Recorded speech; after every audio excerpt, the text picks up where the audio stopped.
तो बच्चों, आपने अपने घर में किसी को बोलते हुए सुना होगा कि मतलब सब्जी खराब हो गया, दाल खराब हो गया, या फिर दूसरे के घर में भी बोलते हुए ऐसा सुना होगा।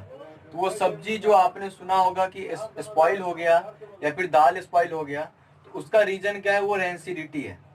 ठीक है।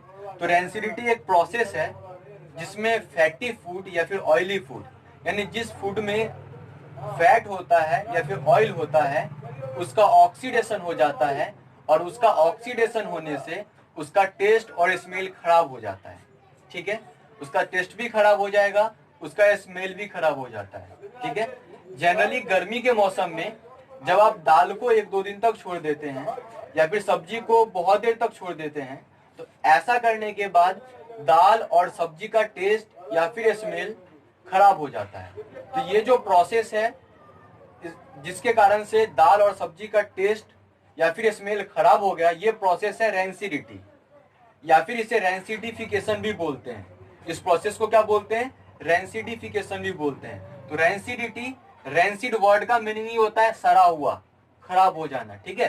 तो रेंसिडिटी एक ऐसा प्रोसेस है, और ऐसा क्यों होता है? ऑक्सीजन ऐड होने से, इसीलिए ऑक्सीडेशन बोलेंगे।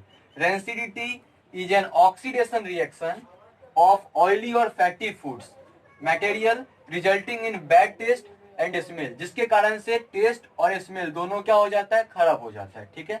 तो रेंसिडिटी समझ में आ गया। गर्मी की मौसम भी आ गई है, तो जब अब सब्जी खराब हो, सब्जी का टेस्ट खराब हो या फिर दाल का टेस्ट खराब हो, तो अब आप साइंटिफिक वे में बोलेंगे कि यहाँ पे इसका क्या हुआ? रेंसिडिटी हुआ है या फिर रेंसिडिफिकेशन हुआ है। ठीक है।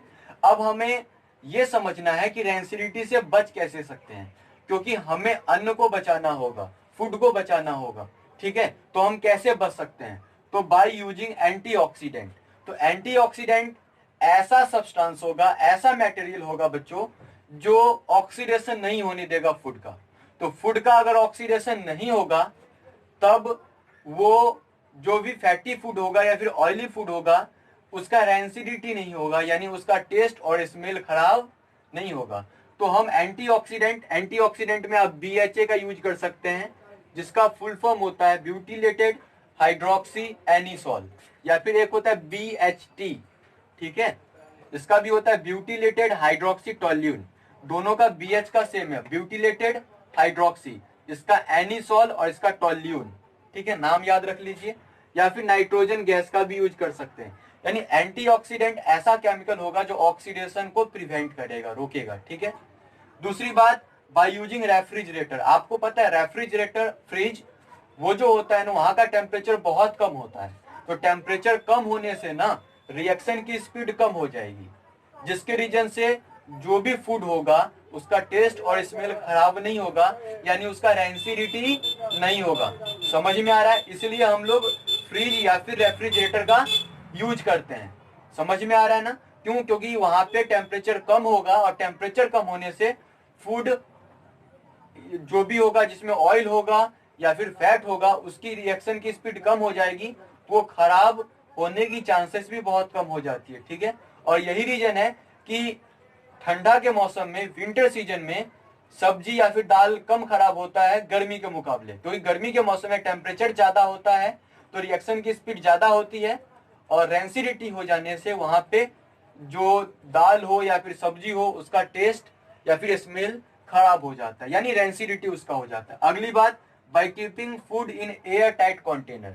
अगर हमने ऐसे कंटेनर में रखा है, ऐसे बर्तन में रखा है, या फिर ऐसे पैकेट में रखा है जहां पे एयर पहले से बहुत ज्यादा फुल है, यानी हमने नाइट्रोजन गैस को बढ़िया से फुल कर रखा है, तो वहां पे अब दूसरे गैस को जाने की जगह नहीं है। तो एयर टाइट कंटेनर में रखने के बाद भी हम लोग क्या कर सकते हैं? रेंसिडिटी से बच सकते हैं। ठीक है। अगला, keep away from light area. आपको पता होगा लाइट जो होता है ना बच्चों, लाइट, तो लाइट में फोटोन होता है, तो उससे भी एनर्जी मिलता है, जिससे फूड का क्या हो सकता है? रेंसिडिटी हो सकता है। तो हम लाइट एरिया से दूर रख के अगर फूड को दूर रखेंगे तो इससे भी रेंसिडिटी से बच सकते हैं। ठीक है। अगला, by using vitamin C and vitamin E. तो vitamin C and vitamin E, ठीक है, उसका भी यूज करेंगे तो हम किससे बच सकते हैं? रेंसिडिटी से।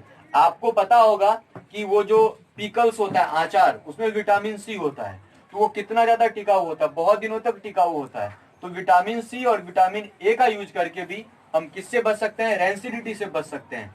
समझ में आ रहा है? तो इतना ही था रेंसिडिटी के बारे में। ठीक है, एक क्वेश्चन आप लोगों को देते जा रहा हूं, उसे सॉल्व करके भेजना है कि जो भी चिप्स वगैरह होते हैं या फिर इस तरह के जितने भी पैकेट होते हैं उसको नाइट्रोजन गैस से फ्लश कर दिया जाता है, इसका रीजन क्या है।